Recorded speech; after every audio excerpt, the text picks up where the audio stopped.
अम्मा बाद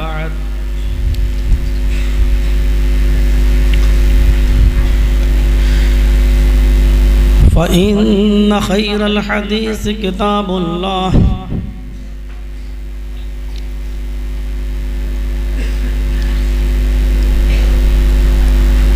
व खैरल हदी हदी मुहम्मदिन सल्लल्लाहु अलैहि वसल्लम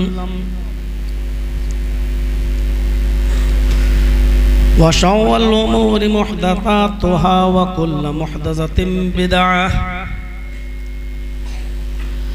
व कुल्लु बिदअतिन ज़लालह व कुल्लु ज़लालतिन फिन्नार।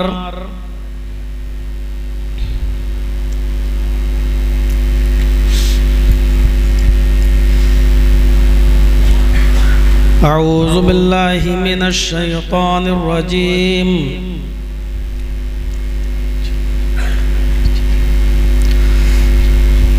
बिस्मिल्लाहिर रहमानिर रहीम।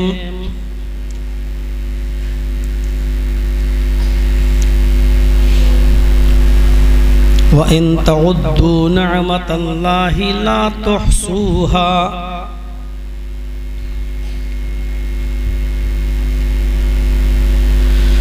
रब्बि इश्रह ली सदरी व यस्सिर ली अमरी वहलुल उक़दतम मिन लिसानी यफ़क़हू क़ौली।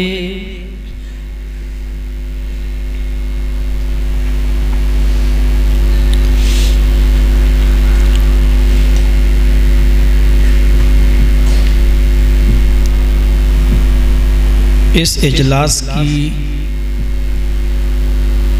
सदारत कर रहे थे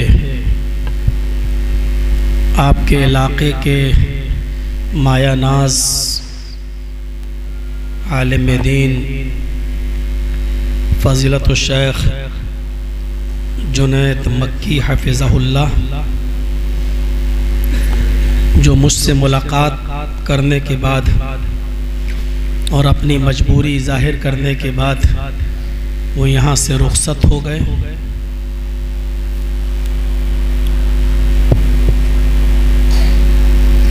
इस इजलास के खुश इल्हान नाज़िम जनाब यासिर महबूब साहब,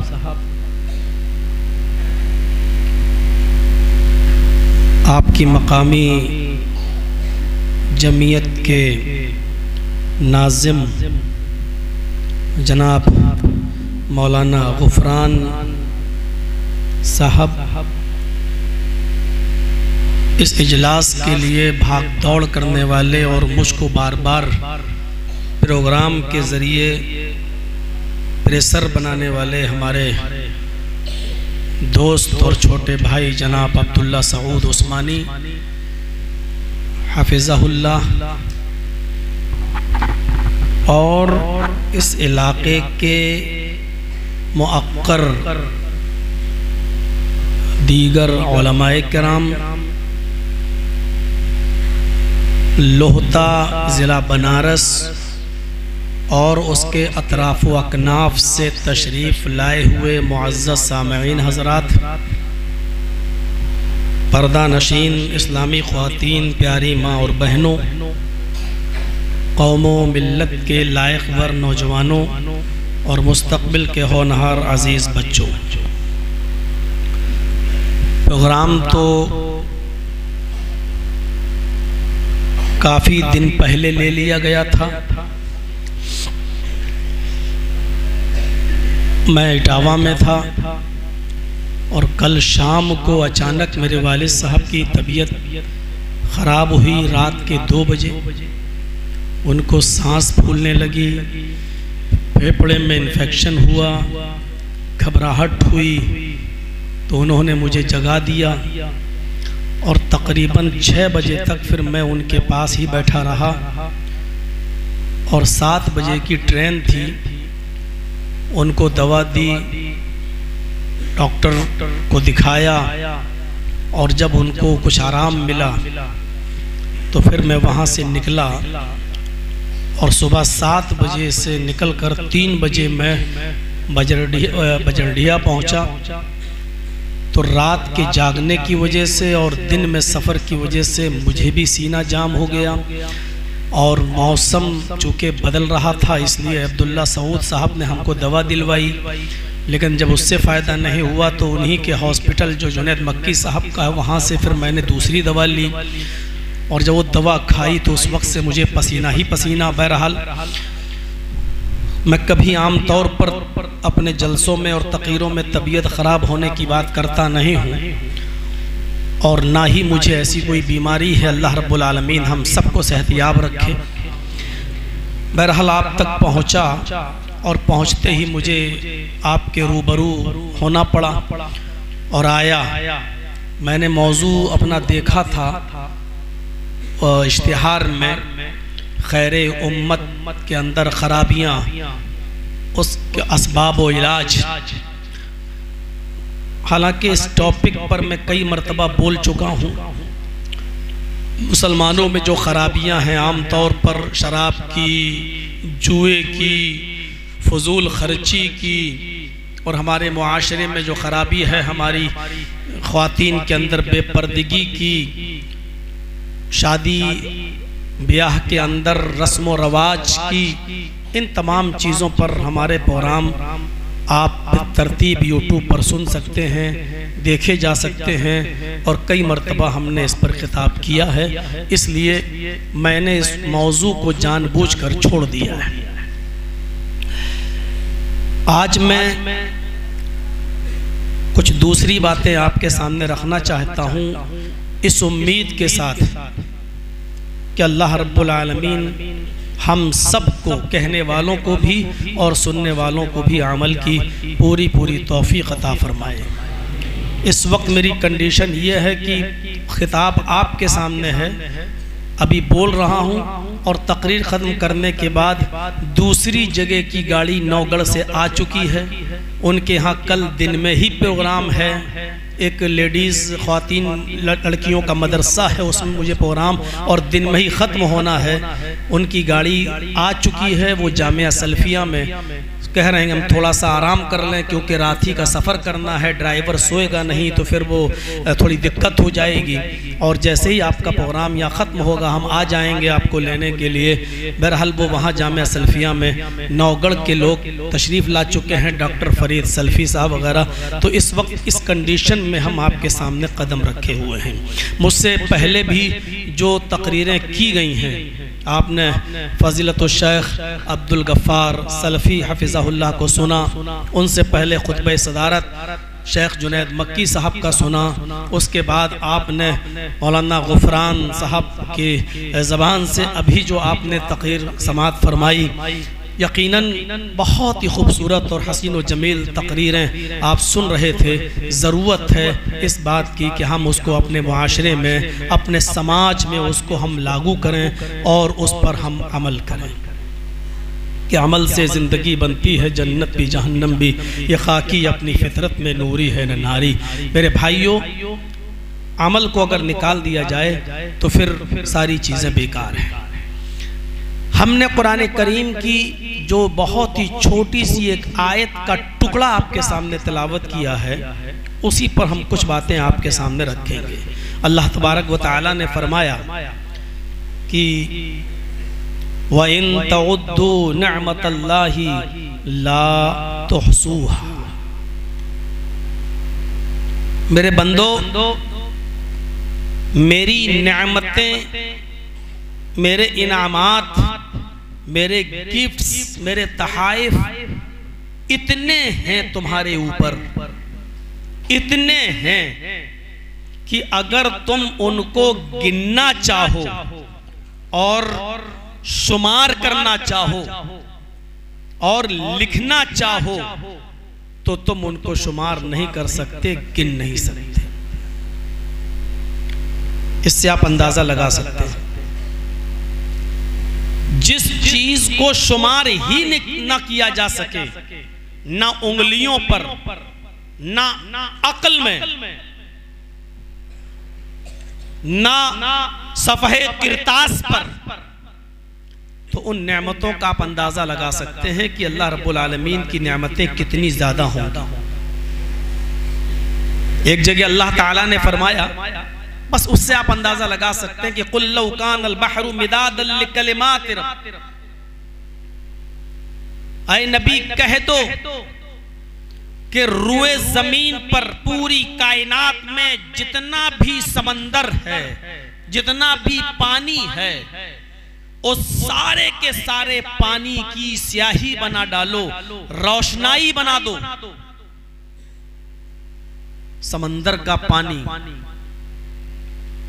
और जो लोग जुग्राफिया पर, भूगोल पर नजर रखते हैं, उनको अच्छी तरीके से मालूम होगा कि दुनिया के जिस हिस्से में हम और आप रहते हैं, खुश्की में, इसका 3 गुना ज्यादा पानी है। इस दुनिया के अगर 4 हिस्से कर दिए जाएं तो 3 हिस्सा पानी ही पानी है। जिस हिस्से में हम और आप दुनिया रह रही है वो एक हिस्सा है।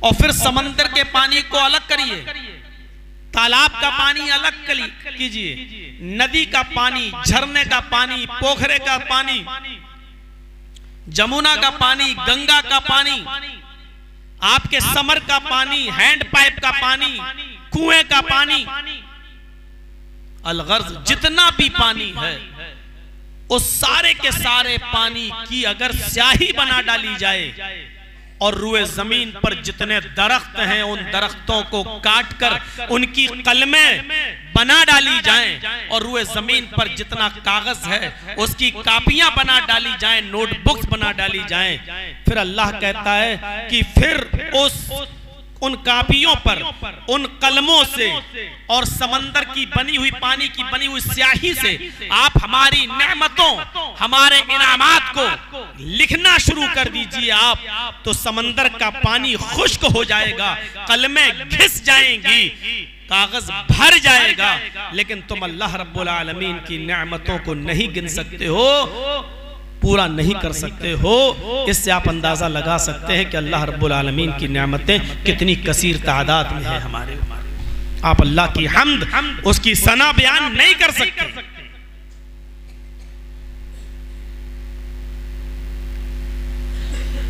कुरान करीम हम और आप पढ़ते हैं और नमाज में जब हम खड़े होते हैं तो सबसे पहले बिस्मिल्लाह के बाद जो हम आयत पढ़ते हैं, उस आयत, सिर्फ एक ही आयत, और आप उस पर गौर करके देख लीजिए, उस एक ही आयत ने बता दिया कि अल्लाह रब्बुल आलमीन अपनी नेमतों की फरावानी में कितना फराख है, कितना कुशादा है। अल्हम्दुलिल्लाहि रब्बिल आलमीन।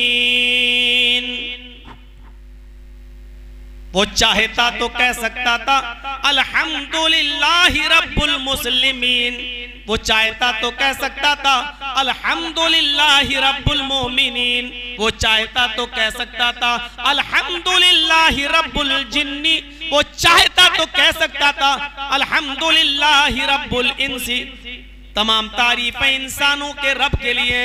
वो चाहता तो कह सकता था कि तमाम तारीफें जिन्नातों के रब के लिए। वो चाहता तो कह सकता था कि तमाम तारीफें हैवानात के रब के लिए। वो चाहता तो कह सकता था तमाम तारीफें मुसलमानों के रब के लिए। वो चाहता तो कह सकता था कि तमाम तारीफें मोमिनों के रब के लिए, लेकिन उसने ये नहीं कहा। उसने कहा अल्हम्दुलिल्लाहि रब्बिल आलमीन, तमाम तारीफें उस अल्लाह के लिए जो दोनों जहान का रब है, जो सारी कायनात का रब है, जो हिंदुओं का भी रब है, मुसलमानों का भी रब है, सिखों का भी रब है, यहूदियों का भी है, ईसाइयों का भी है, बुद्धिस्टों का भी है, इंसानों का भी है, जिन्नातों का भी है, हैवानात का भी है, नबातात का भी है। वो रब्बुल मुस्लिमीन नहीं है, वो केवल रब्बुल मोमिनीन नहीं है। अल्हम्दुलिल्लाहि रब्बिल आलमीन, तमाम तारीफें उस अल्लाह के लिए हैं जो सारी कायनात का खालिक है, जो दोनों जहान का रब है। जिस तरीके तरीके से तुम्हें मेहनत और मशक्कत करने के बाद वो 2 रोटी तुम्हें मुहैया करता है, वो 2 रोटी तुम्हें खिलाता है, उसी तरीके से वो समंदर के अंदर रहने वाली उस व्हील मछली को भी भूखा नहीं सोने देता, जिसका एक दिन का खाना 40 टन गोश्त है। 40 टन गोश्त वो उसको भी खिलाता है, और वो उस चींटी को भी भूखा नहीं सोने देता है जो मामूली सी खुराक खाती है, लेकिन उसकी नाक में अल्लाह ने सूंघने की इतनी शक्ति, इतनी ताकत दे रखी है कि हम तो बगल में लगाए हुए आदमी का इतर नहीं सूंघ सकते हैं, लेकिन वो छोटी सी चींटी अपनी ग़िज़ा को तलाश करते करते 2 मंजिल की दूरी पर पहुंच जाती है, और वहां पर रखी हुई स्वीट और उस मिठाई तक पहुंचकर उसको हासिल कर लेती है। हमने देखा है कि हमारी नाक उतनी तेज नहीं है, अल्लाह रब्बुल आलमीन उस चींटी को भी भूखा नहीं सोने देता है। मेरे भाइयों, अल्हम्दुलिल्लाहि रब्बिल आलमीन, तमाम तारीफें उस अल्लाह के लिए जो सारी कायनात का खालिक है, वो पूरे विश्व का और पूरी कायनात का खालिक है, सिर्फ मुसलमानों का नहीं। ये उसकी रुबूबियत है, ये उसकी नेमत है कि वो सबको देता है, सबको, किसी एक को नहीं। उसकी ये नेमत सबके लिए आम है। हम किसको खिलाते हैं? चंद टकों का मालिक अगर उसने हमें बना दिया है, तो आज हमारी हालत यह है कि हमारी बेटी की शादी है तो हमारे रिश्तेदार आएंगे, हमारा दुश्मन नहीं आएगा। हम अपने को बुलाएंगे, गैरों को नहीं बुलाएंगे। आपको अल्लाह ने थोड़ी सी रोजी क्या दे दी कि अपना और पराया होने लगा, मेरा और तेरा होने लगा। हम अपनों को बुलाएंगे, इसको नहीं बुलाएंगे, इसको बुलाएंगे, उसको नहीं बुलाएंगे। ये हमारे और आपके अज़हानो कुलूब में तो भरा हुआ हो सकता है, लेकिन अल्लाह रब्बुल आलमीन ने मेरा तेरा नहीं किया। अल्हम्दुलिल्लाहि रब्बिल आलमीन। जिस तरीके से खेत से पैदा होने वाला गेहूं और उसकी बनी हुई आटे की रोटी आए नमाज पढ़ने वाले नमाजी हम तुझे खिलाते हैं, उसी तरीके से मंदिर में घंटा बजाने वाले उस गैर मुस्लिम को भी खिलाते हैं, चर्च में जाने वाले उस ईसाई को भी देते हैं, यहूदी को भी देते हैं, बुद्धिस्ट को भी देते हैं, जैनी को भी देते हैं। हमारे यहाँ तेरा मेरा नहीं है, हम सबके साथ अपनी नेमत को बांटते हैं। हमने अपनी नेमत को आम कर रखा है। मेरा तेरा हमारे और आपके दरमियान हो सकता है, अल्लाह रब्बुल आलमीन की नजर में नहीं।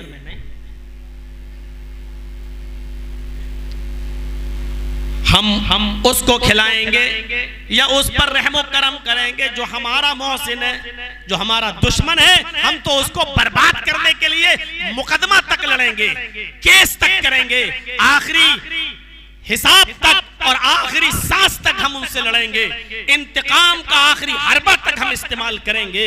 लेकिन अल्लाह रब्बुल आलमीन ये सब नहीं। मेरे भाइयों, उसने साफ कहा अल्हम्दुलिल्लाहि रब्बिल आलमीन। आपने सुना ना, अभी कुवैत के अंदर एक 90 साल या 80 साल के किसी बुजुर्ग ने अपने हार्ट का ऑपरेशन कराया था। हार्ट का ऑपरेशन सक्सेसफुल हुआ, कामयाब हुआ।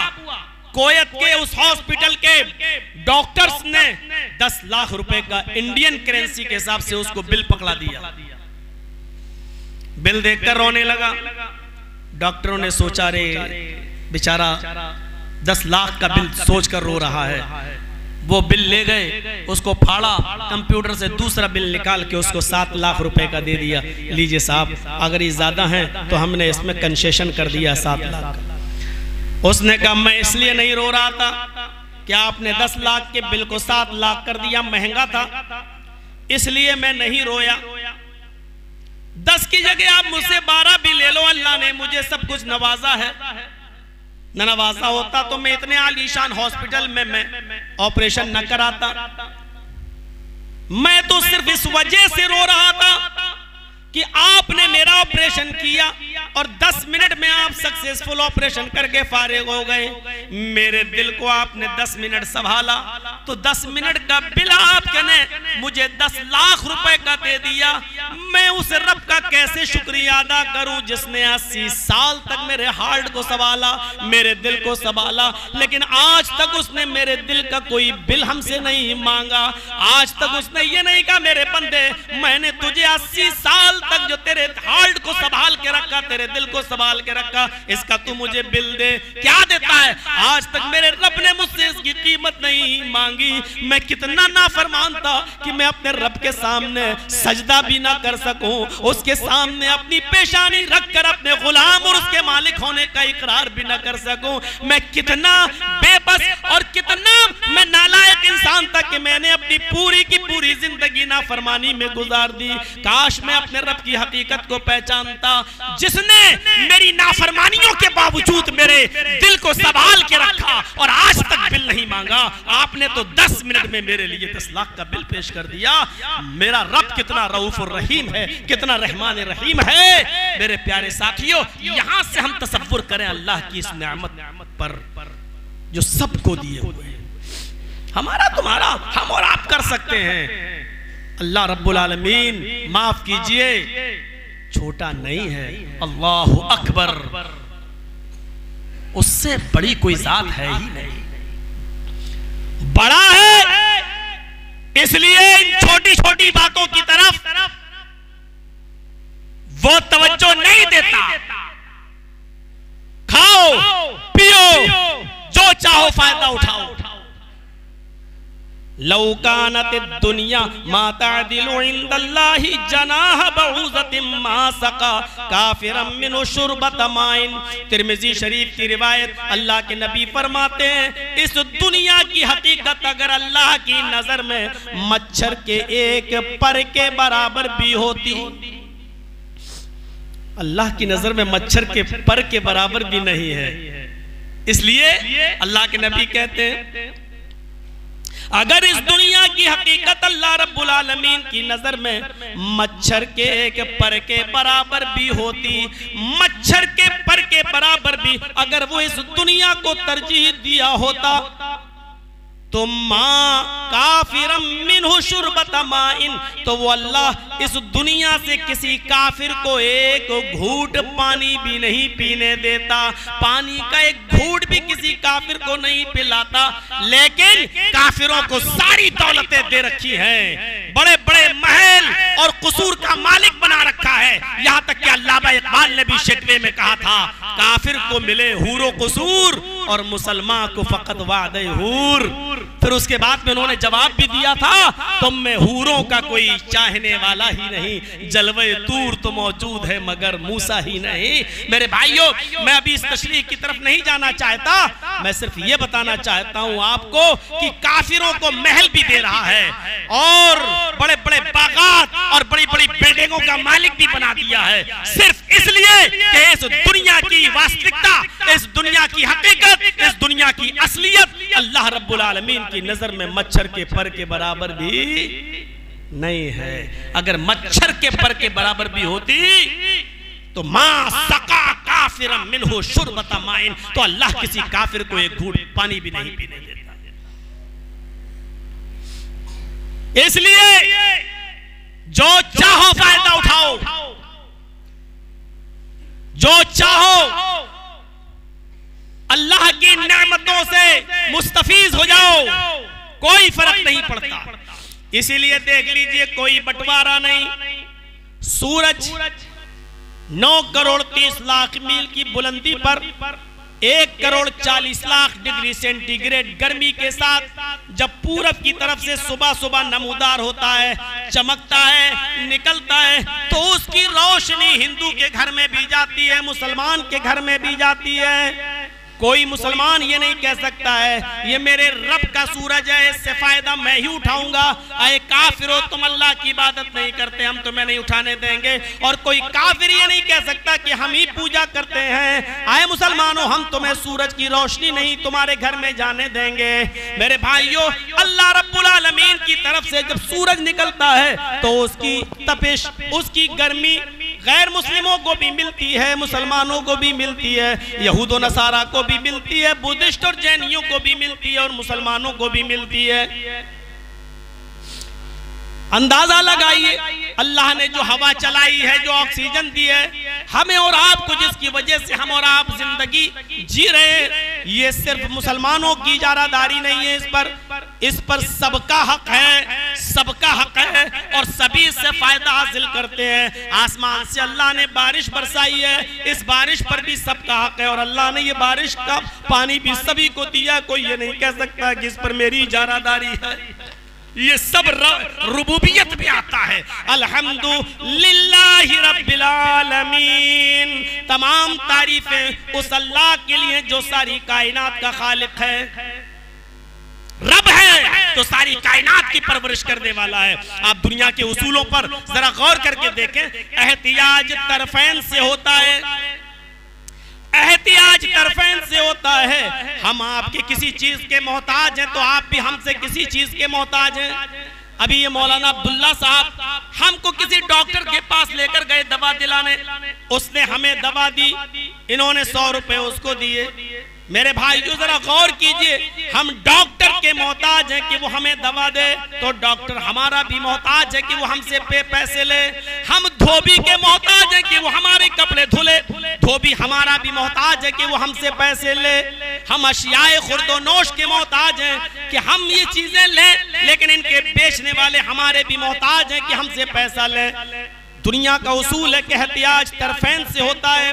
हम तुम्हारे किसी चीज के मोहताज है तो तुम हमसे किसी चीज के मोहताज हो, लेकिन यहाँ उसूल बदल जाता है, यहाँ कानून बदल जाता है। हम सूरज की रोशनी के मोहताज हैं, लेकिन सूरज हमारा जर्रा बराबर मोहताज नहीं है। हम चांद की रोशनी के मोहताज हैं, लेकिन चांद हमारा जर्रा बराबर मोहताज नहीं है। हम बारिश के मोहताज हैं, लेकिन बारिश हमारी जर्रा बराबर मोहताज नहीं है। हम आसमान के मोहताज हैं, लेकिन आसमान हमारा जर्रा बराबर मोहताज नहीं है। हम जमीन के मोहताज हैं, लेकिन जमीन हमारी जर्रा बराबर मोहताज नहीं है। यहाँ उसूल बदल जाता है। मेरे भाइयों, इन तमाम नेमतों के बदले में अगर अल्लाह ने हमसे कुछ मांगा है तो सिर्फ ये मांगा है, आए मेरे बंदे, हमने तुझे दुनिया में पैदा किया है तो सिर्फ अपनी इबादत के लिए।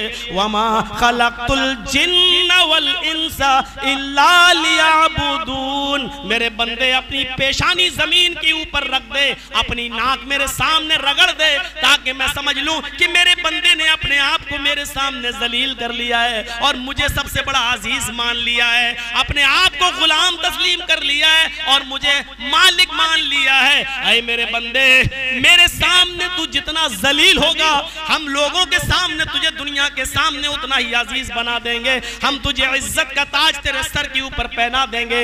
मेरे सामने जलील होना सीख, हम दुनिया के सामने तुझे इज्जत देना जानते हैं। हम इज्जत का ताज तेरे सर पे पहनाएंगे।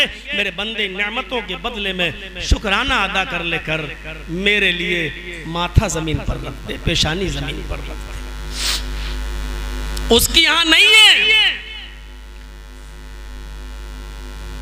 सबके लिए वो नेमतें हमवार किए हुए।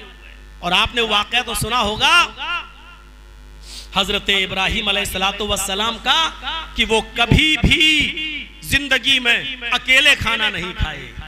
वो जब भी खाना खाते थे तो किसी न किसी को पकड़ के लाते थे और अपने दस्तरखान पर बिठाकर खाना खिलाते थे। कभी उन्होंने अकेले खाना नहीं खाया। एक मर्तबा बहुत तलाश किया तो उनको एक बूढ़ा मजूसी मिल गया। इब्राहिम अलैहिस्सलाम ने कहा, बाबा चलो खाना खा लो। भूखा था वो बूढ़ा, 90 साल का बूढ़ा भूखा था, भूखा। उसको बुलाकर लाए, चलो बाबा खाना खा लो। वो बैठ गया। इब्राहिम अलैहिस्सलाम ने दस्तरखान लगा दिया, खाना रख दिया, बैठ गए और कहा, बाबा खाना शुरू करो, अल्लाह का नाम लो और खाना खाओ। कुल बिस्मिल्लाह,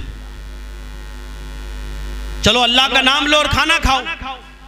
उस बूढ़े ने कहा, इब्राहिम मैं खाना खाऊंगा तो तुम्हारे अल्लाह का नाम नहीं लूंगा। मैं क्यों तुम्हारे अल्लाह का नाम लूं? इसको खाऊंगा तो मैं अपने खुदा का, अपने रब का नाम लूंगा, अपने माबूद का नाम लूंगा, मैं तुम्हारे माबूद का नाम नहीं लूंगा। इब्राहिम अलैहिस्सलाम ने कहा, कौन है तुम्हारा माबूद? उसने कहा, बूढ़े ने, हमारा माबूद तो आग है, हम तो आग की पूजा करते हैं और खाएंगे तो उसी के नाम से। हम बिस्मिल्लाह नहीं कहेंगे, हम बिस्मिन्नार कहेंगे। हम अल्लाह के नाम से नहीं खाएंगे, हम आग के नाम से खाएंगे। और इधर देखो, आग का नाम लेंगे। इब्राहिम अलैहिस्सलाम ने पूरा दस्तरखान खींच लिया,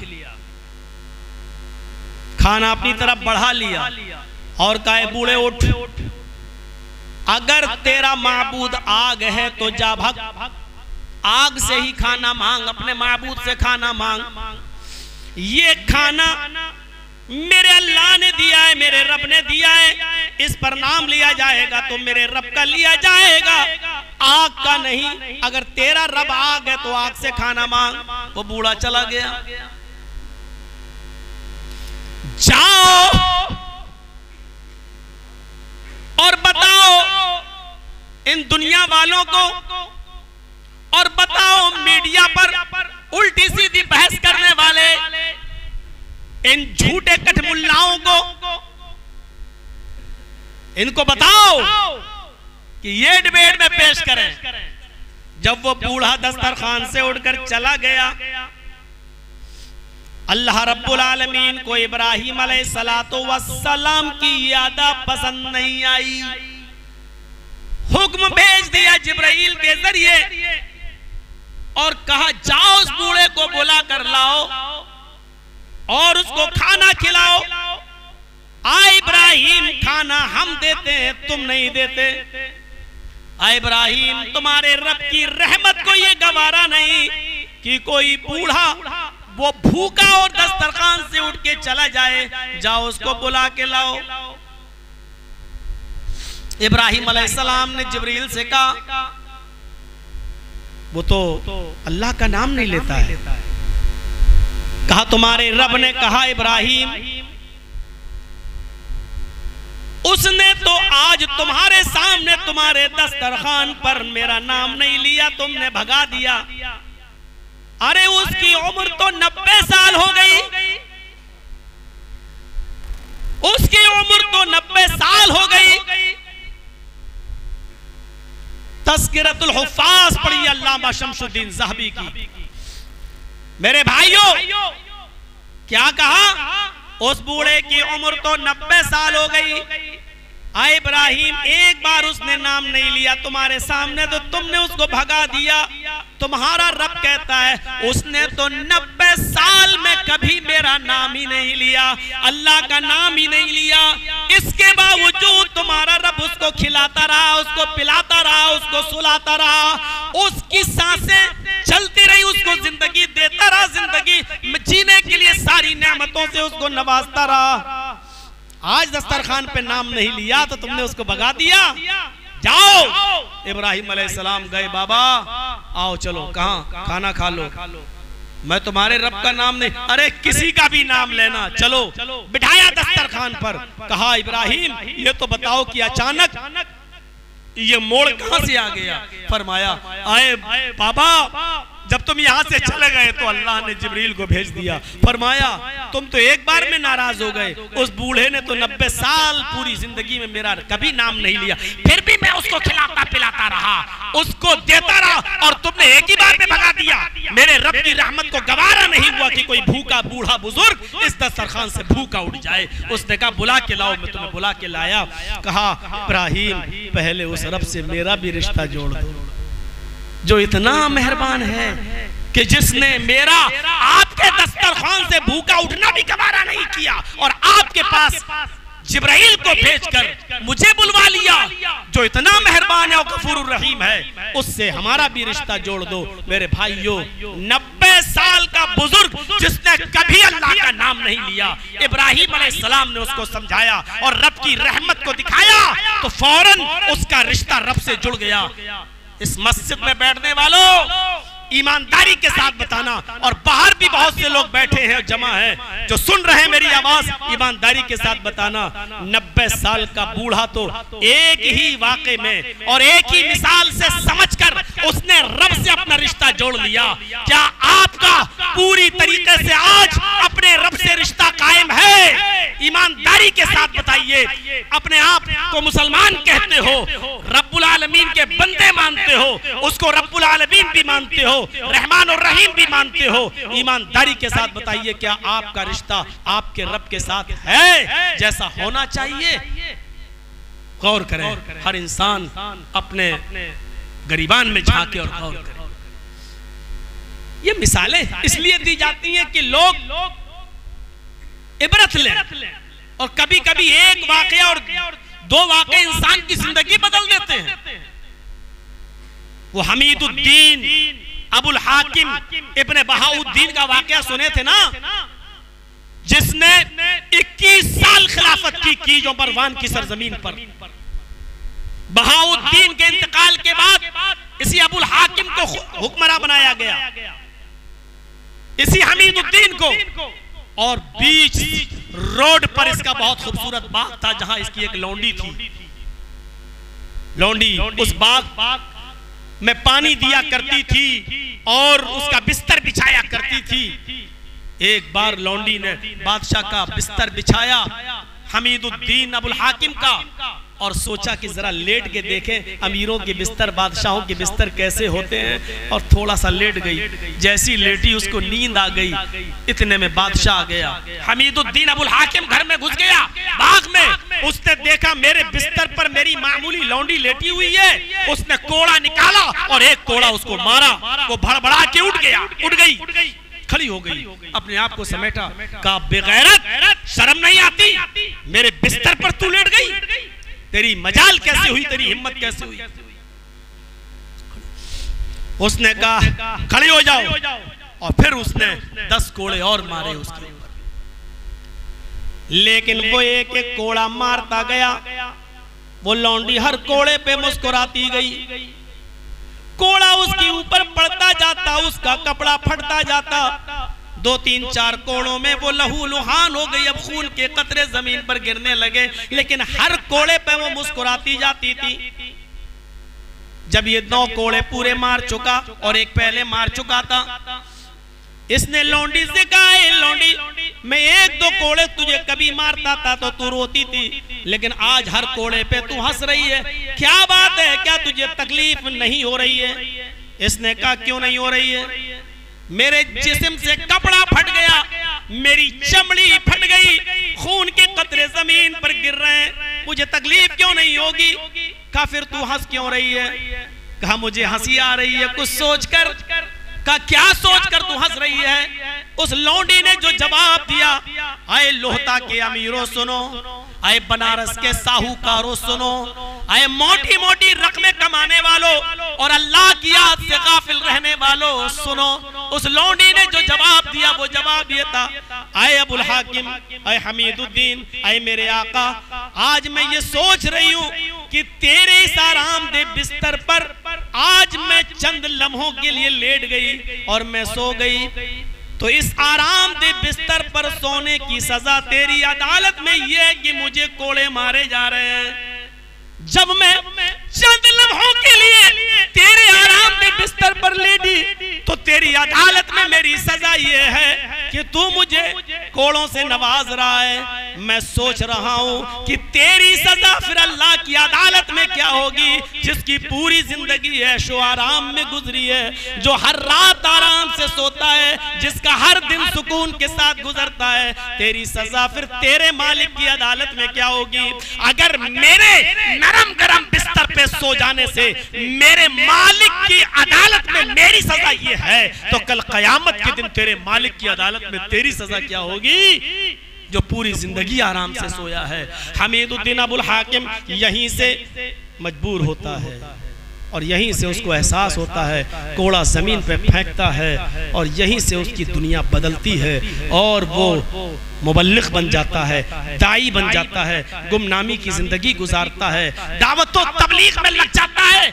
हुकूमत से इस्तीफा दे देता है और फिर वो पूरी जिंदगी मेरे भाइयों दावत और तबलीग में लग गया और गुनाह से तौबा करते करते इस लौंडी को मारने की जो मारा था इसकी तौबा करते करते उसने अपनी पूरी जिंदगी गुजार दी।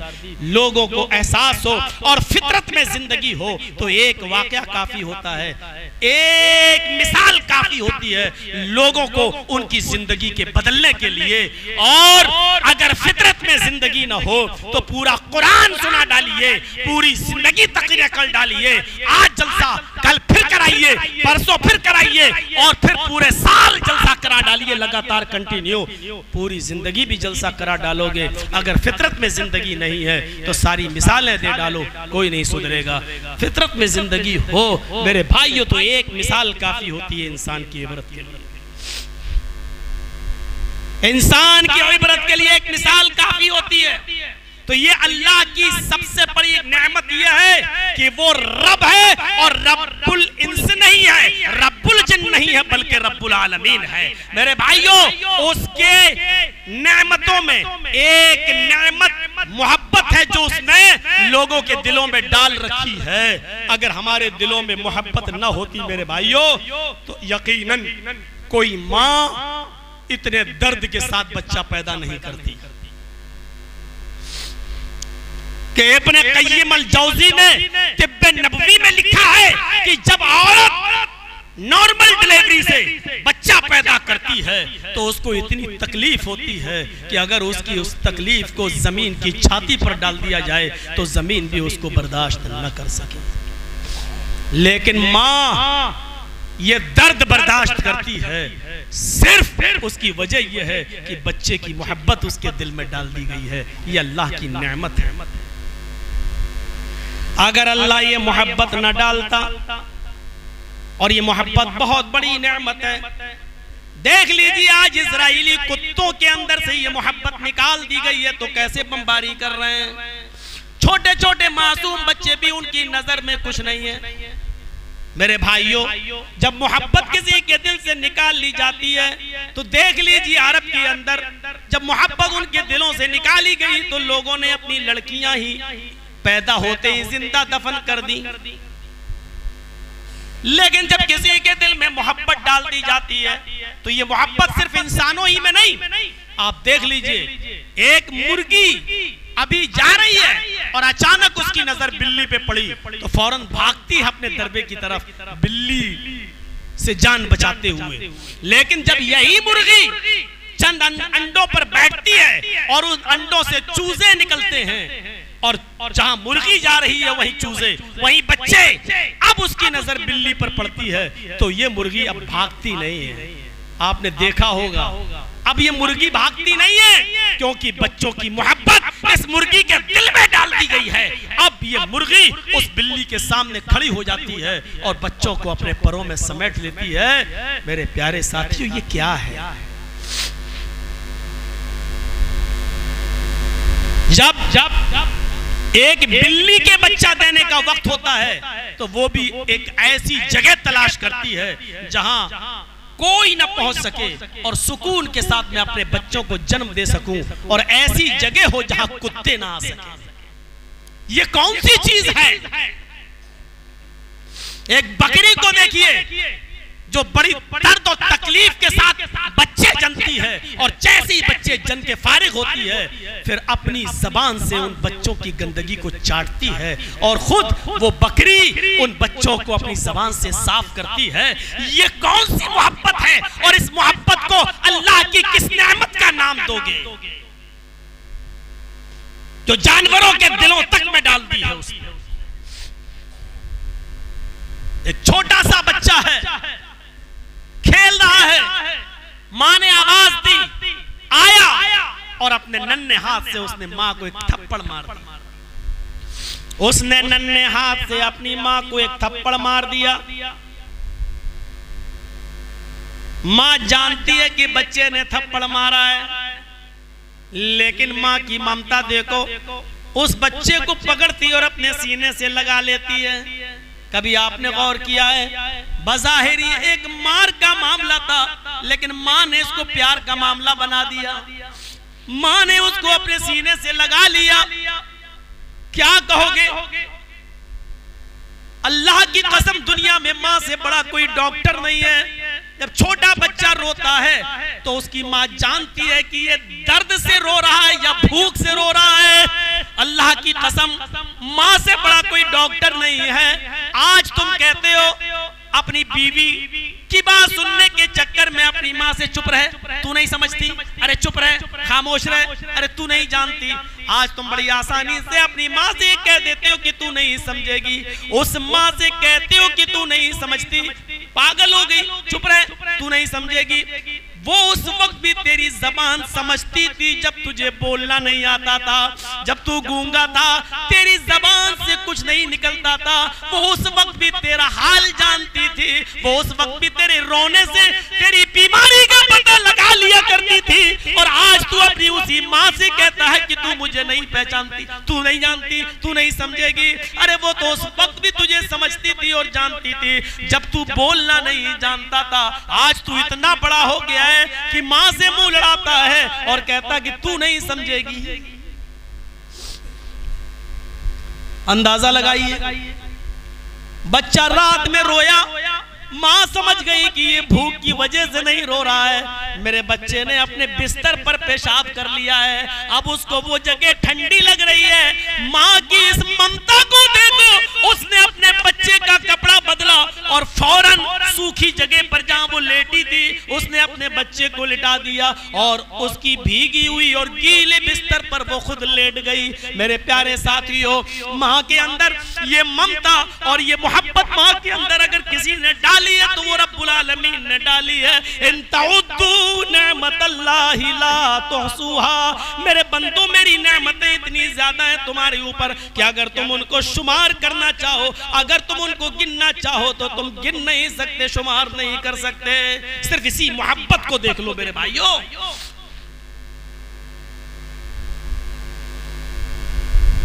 आपने अपनी बेटी की शादी की, जहेज में बहुत सा सामान दे दिया, आपकी बेटी कांच के गिलास को संभाल रही है, अचानक 2 गिलास में से एक गिलास गिर जाता है, जमीन के ऊपर टूट जाता है, उसके टुकड़े टुकड़े हो जाते हैं, एक गिलास बच जाता है।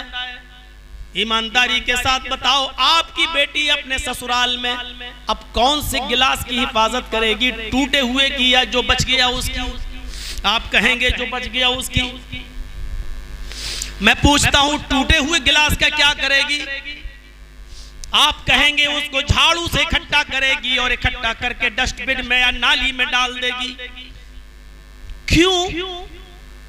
वो तो उसके बाप ने दिया था साहब, अब उसका क्या करेगी? अब वो इस्तेमाल के लायक नहीं रह गया है, अब तो वो तकलीफ दे रहा है, कहीं वो चुप ना जाए, फेंक देगी उसको। क्यों फेंक रही है? काम के लायक नहीं रह गया है, अब वो इस्तेमाल के लायक नहीं, तो उसका क्या करेगी? चलिए मैं आपसे पूछता हूं, एक मां के 2 बेटे हैं, एक की उम्र 18 साल है, एक की उम्र 22 साल है, एक की उम्र 20 साल है, एक की उम्र 22 साल है। 20 साल का बच्चा मां का जवान है, वो कमाता है, खिलाता है, पिलाता है, मां का ख्याल रखता है, लेकिन 22 साल का मां का वो बेटा लंगड़ा है, पैरों से हाथों से कोड़ी है, रीढ़ की हड्डी टूट चुकी है, बिस्तर पे पड़ा है, हाथ हिलते नहीं, लकवा मार चुका है, फालिज मार चुकी है, जबान चलती नहीं, वो बोल नहीं पाता है, वो अपने हाथ से खा नहीं सकता, अपने पैरों से चल नहीं सकता। मैं पूछना चाहता हूं, मां के ये 2 बेटे हैं, एक काम का है जो उसको कमा कमा कर खिलाता है, और एक बेटा वो है जो मां के लिए बोझ बना हुआ है, जो काम के लायक नहीं है। बताओ मेरे भाइयों, मां अपने इन दोनों बेटों में से किससे ज्यादा मोहब्बत करेगी? कमाने वाले बेटे से या जो बिस्तर पर पड़ा हुआ है अपाहिज बेटा, उससे किससे ज्यादा मोहब्बत करेगी? आपकी अंतरात्मा यही कह रही होगी, अंदर से आपका दिल ये जवाब देगा, अल्लाह की कसम माँ जितने अपने उस लंगड़े लूले और अपाहिज बेटे से मोहब्बत करेगी उतना इस सही सालिम बेटे से नहीं करेगी। जबकि वो उसके ऊपर बोझ बना हुआ है। माँ उसको खिलाएगी भी, अपने उस बेटे को नहीं खिलाएगी, जानती है कि वो हाथ वाला है, खा लेगा, उसकी फिक्र नहीं करेगी। यहाँ खाना बनेगा तो सबसे पहले उस बच्चे को खिलाएगी जो हाथ से खा नहीं पाता। इस बच्चे की गंदगी साफ नहीं करेगी क्योंकि जानती है कि ये 20 साल का हो चुका है, अपने आप पेशाब पैखाना कर सकता है। लेकिन इस बच्चे के पास जो 22 साल का बिस्तर पर लेटा है उसके कपड़े भी धोएगी, उसकी गलाजत और गंदगी को भी धोएगी, उसकी गंदी जगह को भी अपने हाथों से साफ करेगी, उसके कपड़े भी धोएगी। मेरे भाइयों, माँ के दिल के अंदर ये मोहब्बत किसने पैदा की? और माँ के दिल में ये लंगड़ी लूली और अपाहिज औलाद का कि दिल में ये मोहब्बत माँ के दिल में किसने डाली है? मेरे भाइयों, कुरान की आयत पढ़िए, इन तउद्दू निअमतल्लाहि ला तुहसूहा। अगर अल्लाह ने माँ के दिल में ये मोहब्बत न डाली होती तो हम आज इतने बड़े न हुए होते। हमारी बेटियां जो आज माओ से मुंह चलाती, हमारी बहनें जरा गौर करें कि आज ये तुम फल माँ के तरक से जो बनकर तैयार हुई हो, ये तुम्हारे माँ का एहसान है जो उसने पाला पोसा, और आज तुम अपनी माओ से मुंह चलाती हो। हमारी ये नौजवान नस्ल जरा गौर करे कि अपने माँ के साथ कैसा कैसा बर्ताव करती है, क्या क्या सुलूक करती है। इन चीजों पर गौर करके मुझे बताइए तो सही मेरे प्यारे भाइयों, हमें और आप देखें कि कौन सी मोहब्बत है और ये कौन सा जज्बा है, कौन सा जज्बा है ये। अल्लाह ने ये नेमत जो माँ के दिल के अंदर मोहब्बत की शक्ल में पैदा की है, क्या है? और फिर एक इससे बड़ी नेमत कि माँ को जितनी मोहब्बत है उससे ज्यादा अल्लाह को मोहब्बत है अपने बंदे से। ये भी एक नेमत है। वो वाकया 50 बार सुना होगा आपने अपने उलमा से, 50 बार।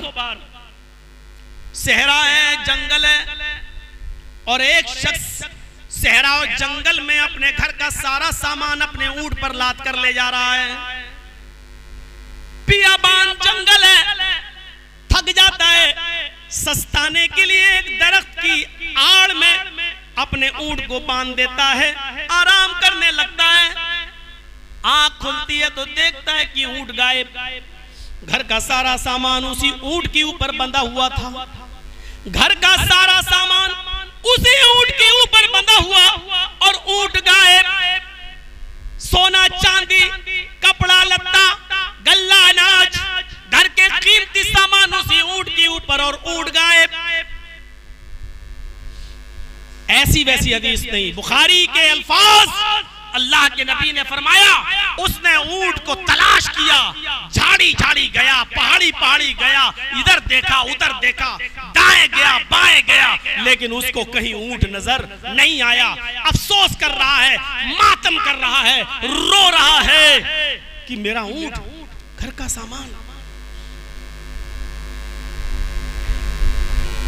अचानक उसी जगह पर आ जाता है जहां से ऊंट गायब हुआ। थोड़ी देर सस्ता हूं, फिर ढूंढता हूं, तलाश करता हूं, सुस्ताने लगता है, आंख लग जाती है। यकबैक आंख खुलती है तो क्या देखता है कि ऊंट तो वैसा ही मौजूद है। उसकी नजर उसी दरख्त पर पड़ी जहां से ऊंट गायब था। ऊंट तो ये बंधा है, अचानक ऊंट आ गया, देखता है, सामान चेक करता है, हू बहू सेम टू सेम सामान पूरा लदा है, अनाज का एक दाना कम नहीं, गल्ला कम नहीं, कपड़ा कम नहीं, जो ले गया था सेम टू सेम मौजूद। ये हमारे अल्फाज नहीं है। अल्लाह के नबी फरमाते हैं, इस बंदे को इतनी खुशी हुई, इस ऊंट को देखकर इतनी खुशी हुई कि मारे खुशी में वो ये गलत जुमले बोल गया। मारे खुशी में उसके मुंह से ये गलत जुमले निकल गए। अल्लाहुम्मा अंता अब्दी वाना रब्बुक। वाह वाह रे तेरी कुदरत, अल्लाह मान गया, क्या तेरी हस्ती है, क्या तेरा कमाल है, क्या तेरी कुदरत है, वाकई तू मेरा बंदा है और मैं तेरा रब हूं। उल्टा बोल गया, अल्लाहुम्मा अंता अब्दी, अल्लाह तू मेरा बंदा है, वाना रब्बुक, और मैं तेरा रब हूं। वो उल्टा बोल गया। अल्लाह के नबी फरमाते हैं ये उल्टा बोल रहा है, इसको होश नहीं, लेकिन अल्लाह मुस्कुरा रहा है, जबकि मुस्कुराने वाले जुमले हैं। फिरौन ने तो इतना कहा था ना रब्बुकुमुल आला, लोगों मैं तुम्हारा सबसे बड़ा रब हूं।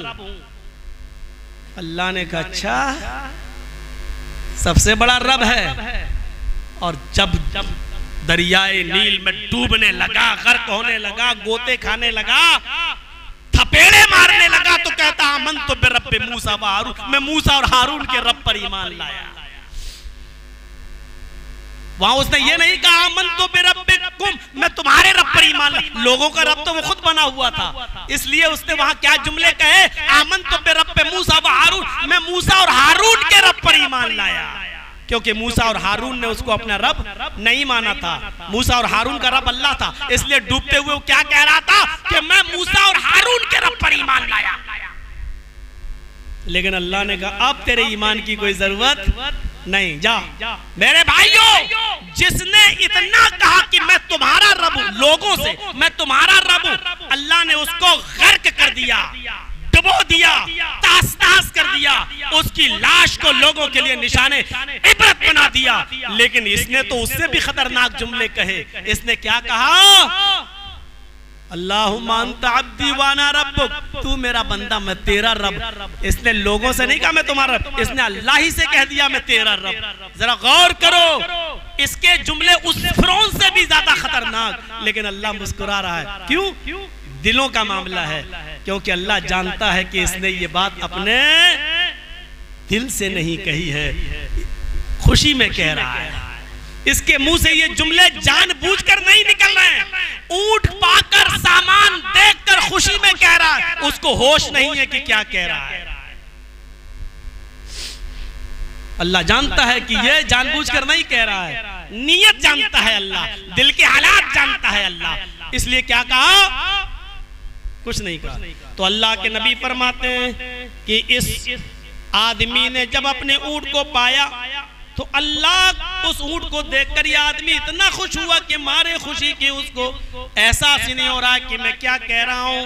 अल्लाह भी इतना गफूर रहीम और इतना मेहरबान और अपने बंदे से मोहब्बत करने वाला इतना ज्यादा है कि जब एक गुनाहगार बंदा जब कहता है अल्लाहुम्मा गुफिर लिज़ुनूबी, अल्लाह मेरे गुनाहों को बख्श दे, तो अल्लाह रब्बुल आलमीन जितना ये बंदा खुश होता है ऊंट पाकर कि मारे खुशी में उल्टे जुमले बोल रहा है, जब एक गुनाहगार बंदा रुजू करता है और अल्लाह के सामने गिड़गिड़ाता है तो अल्लाह इस गुनाहगार बंदे से जब तौबा करता है तो इस ऊंट पा जाने वाले बंदे से भी ज्यादा खुश होता है, इससे भी ज्यादा, अफराह का लफ्ज़ है, इससे भी ज्यादा अल्लाह खुश होता है। अब अल्लाह की खुशी का अंदाजा लगाओ, जब गुनाहगार बंदा अपने गुनाह से तौबा करता है तो अल्लाह को बहुत खुशी होती है।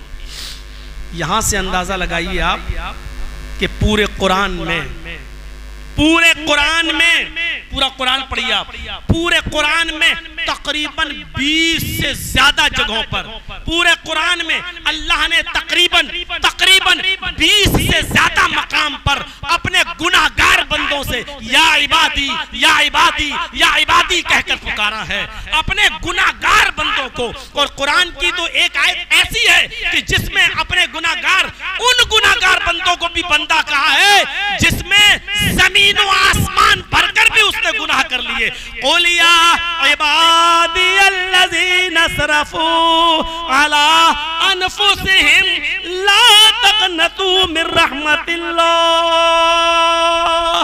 आए मोहम्मद, आए मेरे नबी सल्लल्लाहु अलैहि वसल्लम, आप मेरे गुनाहगार बंदों से कह दो या इबादी, कह दो आए मेरे बंदो, अल्लाह अपने बंदों से आए मेरे बंदो, और कोई मामूली बंदा नहीं, अल्लज़ीना असरफ़ू अला अनफुसिहिम, जिन्होंने अपने नफ्सों पर हद से ज्यादा जुल्म किया है, जो हद से ज्यादा गुनाह किए हैं। बाज़ मुफस्सिरीन ने लिखा है जिन्होंने जमीन और आसमान भरकर भी गुनाह कर लिए उनसे कह दो ला तक़नतू मिन रहमतिल्लाह, अल्लाह की रहमत से ना उम्मीद मत होइए।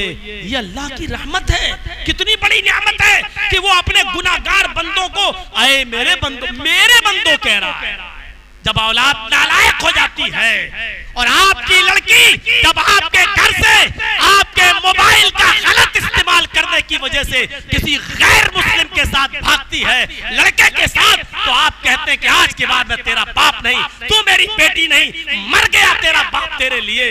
लेकिन अल्लाह रब्बुल आलमीन की रहमत देखो कि अल्लाह रब्बुल आलमीन जानता है कि यह गुनाहों पे गुनाह कर रहा है, मेरी नाफरमानी पे नाफरमानी कर रहा है, मेरे ऊपर जुल्म पर जुल्म कर रहा है, मेरे बताए हुए रास्ते से भटका हुआ है, कुरान मेरे तरीके को छोड़े हुए है, मेरे नबी के बताए हुए तरीके को फरामोश किए है, और फिर भी कह रहा है मेरे गुनाहगार बंदो, मेरे गुनाहगार बंदे, या इबादी, आए मेरे बंदो। और कह रहा है अल्लज़ीना असरफू अला अनफुसिहिम, अगर तुमने अपने नफ्सों पर जुल्म करके ज्यादती की है तो ला तक़नतू मिन रहमतिल्लाह, अल्लाह की रहमत से ना उम्मीद ना हो जाना।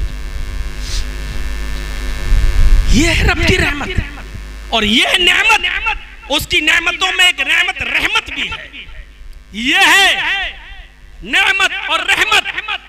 मेरे भाइयों, सबसे ये नेमतों को आप क्या कहेंगे? व इन तउद्दू नेमतल्लाहि ला तुहसूहा, मेरे बंदो अगर तुम मेरी नेमतों को एहसा करना चाहो, शुमार करना चाहो, गिनना चाहो तो नहीं कर सकते, नहीं गिन सकते। क्या कहोगे इस मंजर को कि अल्लाह के नबी सल्लल्लाहु अलैहि वसल्लम फरमाते हैं, मुस्लिम शरीफ की रिवायत मौजूद है, हजरत उमर फारूक इस हदीस के रावी हैं, फरमाते हैं कि कुछ लोग, कुछ जंगी कैदी जनाबे मोहम्मद रसूलुल्लाह के पास लाए गए। नबी अकरम के जमाने में कुछ लोग जंगी कैदी पकड़कर गिरफ्तार करके नबी अकरम सल्लल्लाहु अलैहि वसल्लम की खिदमत में लाए गए। अल्लाह के नबी ने फरमाया इन जंगी कैदियों के पैरों में बेड़ियां डाल दो। उनके पैरों में बेड़ियां डाल दी गई।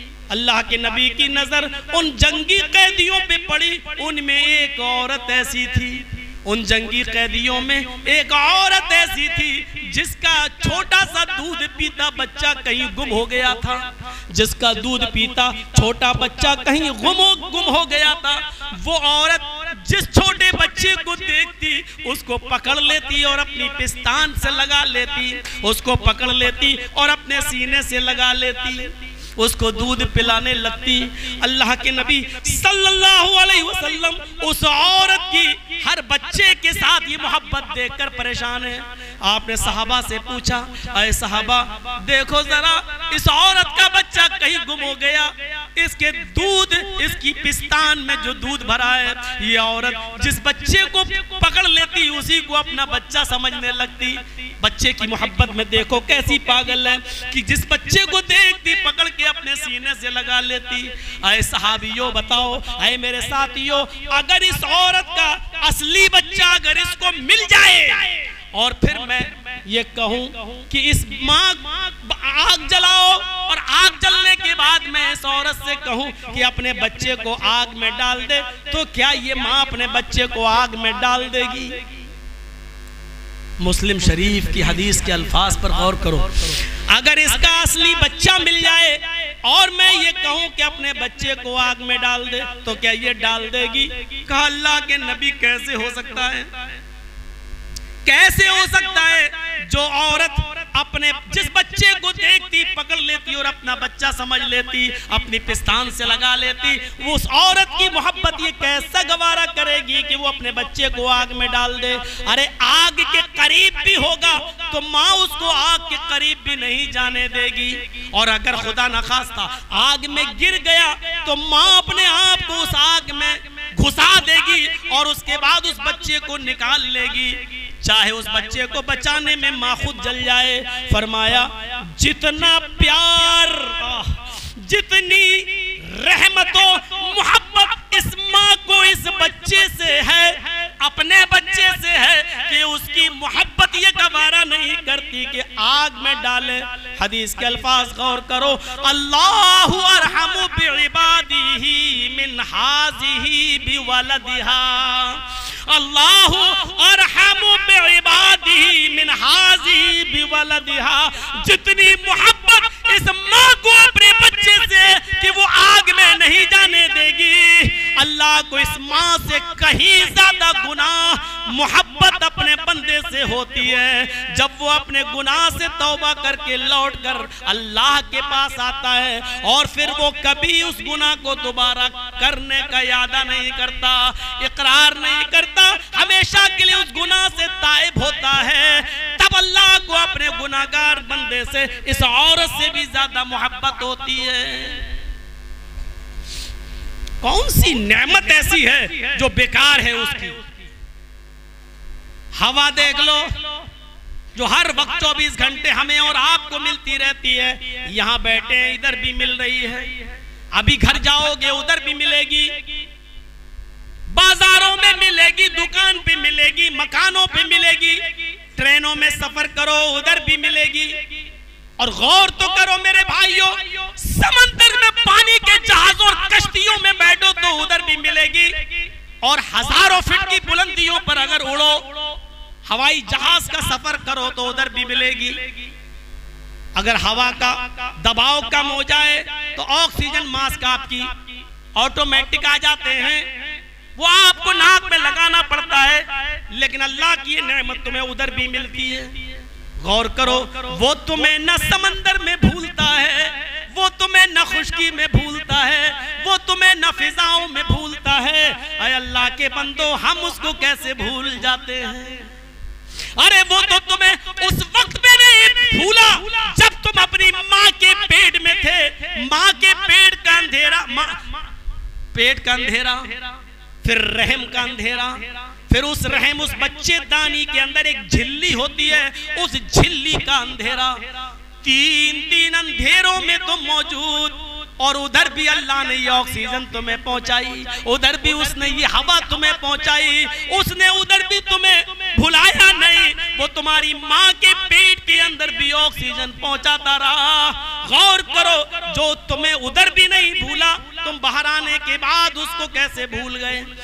तुम यहाँ आए तो अकेले नहीं आए, दो हाथ लेकर आए कमाने के लिए, दो पैर लेके आए चलने के लिए, जबान लेके आए बोलने के लिए, दिमाग लेके आए सोचने के लिए। ये सारी की सारी चीजें तुम्हारे बाप किसी किराना परचेंट की दुकान से खरीद के नहीं लाए थे। ये सारी की सारी नेमतें अल्लाह ने तुम्हें माँ के पेट के अंदर ही दे दी। जब तुम माँ के पेट से बाहर निकले तो हवा पहले से मौजूद थी, पानी पहले से मौजूद था, सांस लेने के लिए हवा पहले से मौजूद थी, पानी पहले से मौजूद था। हाँ, तुम गोश्त नहीं खा सकते थे, हाँ तुम खिचड़ी नहीं खा सकते थे, हाँ तुम अभी भारी और सकील चीजें नहीं खा सकते थे। तो अब तक जो तुम्हारी माँ की पिस्तान में नहीं था, जैसे ही तुम बाहर आए, अल्लाह ने तुम्हारे खाने और पीने के लिए तुम्हारी माँ की पिस्तान में तुम्हारी ग़िज़ा पहले से भर दी। मेरे भाइयों, व इन तउद्दू निअमतल्लाहि ला तुहसूहा, तुम अल्लाह की नेमतों को गिनना चाहो तो नहीं गिन सकते, शुमार करना चाहो तो नहीं कर सकते। ये नेमतें हैं हाथ, ये नेमतें हैं पैर। जिसके पास पैर नहीं उससे पूछो पैर की कदर, जिसके पास हाथ नहीं उससे पूछो हाथ की कदर, जिसके पास आंख नहीं उससे पूछो आंख की कदर, जिसके पास सुनने की ताकत नहीं उससे पूछो कान की कदर। मेरे भाइयों, और जिसके पास औलाद नहीं है उससे पूछो औलाद की कदर। मेरे भाइयों, ये नेमतें हैं, इन नेमतों की हमें और आपको कदर करना चाहिए। और इन तमाम नेमतों के ऊपर सबसे बड़ी नेमत वो है जिस नेमत पर अल्लाह ने एहसान जता दिया। अभी तक जो नेमतें हमने आपको गिनाई हैं, अल्लाह ने किसी नेमत पर एहसान नहीं जताया, लेकिन जब उसने सबसे बड़ी नेमत जनाब मोहम्मद रसूलुल्लाह की शक्ल में हमें दी तो एहसान जताया। उस नेमत का जिक्र कुरान में यूं किया, वज़कुरू निअमतल्लाहि अलैकुम इज़ कुंतुम अअदाअन फ़अल्लफ़ बैन क़ुलूबिकुम फ़अस्बहतुम बिनिअमतिही इख़वाना। लोगो अल्लाह की उस नेमत को याद करो। वज़कुरू नेमत अल्लाहि अलैकुम, अल्लाह की उस नेमत को याद करो जो उसने तुम्हारे ऊपर की। इसकुन तुम आदाअन, कि तुम आपस में एक दूसरे के दुश्मन थे। फ़अल्लफ़ बैन क़ुलूबिकुम, तो अल्लाह ने अपनी नेमत यानी मोहम्मद रसूलुल्लाह के जरिए तुम्हें आपस में भाई भाई बना दिया। ये रसूल की आमद इतनी बड़ी नेमत है, इतनी बड़ी नेमत है कि उसने फरमाया लक़द मन्नल्लाहु अलल मुमिनीना इज़ बअस फ़ीहिम रसूलन मिन अनफुसिहिम यतलू अलैहिम आयाती व युज़क्कीहिम व युअल्लिमुहुमुल किताब वल हिकमा लक़द मन्नल्लाहु अलल मुमिनीना इज़ बअस फ़ीहिम रसूला। अल्लाह की आए मुसलमानों, तुम्हारे ऊपर बहुत बड़ी नेमत, बहुत बड़ा एहसान ये है कि उसने तुम्हें जनाबे मोहम्मद रसूलुल्लाह जैसा नबी दिया। ये नेमत है अल्लाह की सबसे बड़ी। और जब नेमत दी तो कह दिया लक़द काना लकुम फी रसूलिल्लाहि उस्वतुन हसना, तुम्हारे लिए रसूलुल्लाह सल्लल्लाहु अलैहि वसल्लम की पूरी जिंदगी आइडियल और नमूना है। मेरे भाइयों, हम नबी की पूरी जिंदगी का खुलासा तो नहीं कर पाएंगे और न ये वक्त हमें उसकी इजाजत भी देता है। हाँ, आइए सिर्फ एक चीज ये दिखा दूं, अल्लाह की इन नेमतों पर, अल्लाह की इन नेमतों पर अल्लाह के रसूल ने अल्लाह को कितना याद किया। हमें और आपको भी रसूल की इस तालीम से सबक हासिल करना चाहिए कि जो हमें कभी नहीं भूला तो हम उसको क्यों भूलें। आप दावत और तबलीग की जिंदगी ले लीजिए। जर्जी साहब आपके सामने कुरान और हदीस की दावत दे रहे हैं। कल कोई नेता अगर बुलाएगा तो उसके स्टेज पर जाकर किसी पार्टी का प्रचार करने लगेंगे। हम थोड़ी देर के लिए बदल सकते हैं, यहाँ दावत इल्लल्लाह, दूसरे के स्टेज पर राजनीतिक और सियासी दावत। लेकिन मोहम्मद रसूलुल्लाह ने अपनी पूरी जिंदगी जो दावत दी और जिससे हमें जोड़ा, उस पर जरा गौर कीजिए। गारे हिरा में 40 साल के बाद जब पहली वही नाजिल होती है, इक़रा बिस्मि रब्बिकल लज़ी खलक़, वहां से रब का नाम लिया गया और वहां से जब आपने लोगों को अल्लाह से जोड़ा तो मुकम्मल 3 साल तक चुपके रब की तरफ बुलाया। 3 साल के बाद जब हुक्म हुआ कोहे सफा पर चढ़कर लोगों को अल्लाह की दावत दो, तो आज 3 साल के बाद पहली बार निकले, कोहे सफा पर चढ़ गए, लोगों को अब अल्लाह की दावत देते हैं। तो जानते हो किस अंदाज से, या काब इब्न लोयिन अनक़िज़ू अनफुसकुम मिनन नार, या मुर्रत इब्न काबिन अनक़िज़ू अनफुसकुम मिनन नार, या बनी अब्द शम्स अनक़िज़ू अनफुसकुम मिनन नार, या बनी अब्द मनाफ अनक़िज़ू अनफुसकुम मिनन नार, या बनी अब्दुल मुत्तलिब अनक़िज़ू अनफुसकुम मिनन नार, या फातिमा बिन्त मुहम्मद अनक़िज़ी नफ्सकी मिनन नार, ला उग़नी अन्की मिनल्लाह सलीनी मिन माली मा शि'त इन्नी ला उग़नी अन्की मिनल्लाहि शै'a, या सफ़िय्यत बिन्त अब्दुल मुत्तलिब अनक़िज़ी नफ्सकी मिनन नार। आप लोगों को अल्लाह की तरफ बुला रहे हैं तो एक एक कबीले का नाम लेके कह रहे हैं, ऐ काब इब्न लोई के खानदान वालों, अपने आप को जहन्नम से बचाओ। आए मुर्रा इब्न काब के खानदान वालों, अपने आप को जहन्नम से बचाओ। आए बनु अब्द शम्स के लोगों, अपने आप को जहन्नम से बचाओ। आए बनी अब्द मनाफ के लोगों, अपने आप को जहन्नम से बचाओ। आए अब्दुल मुत्तलिब के लोगों, बेटो अपने आप को जहन्नम से बचाओ। आपने फरमाया, ओ मेरी लख्ते जिगर, ओ मेरी बेटी फातिमा, दुनिया में जो चाहे मुझसे मांग ले, मिम्माली, मेरे माल में से। लोग ये ना कहे जो चाहे मांग ले, देखो अल्लाह के नबी ने कहा जो चाहो मांग लो, मुख्तारे कुल है इसीलिए तो कह रहे हैं कि जो चाहो मांग लो। आगे कहा मिम्माली, जिसका मैं मालिक हूं, जो माल मेरे पास है उसमें से, हर चीज नहीं।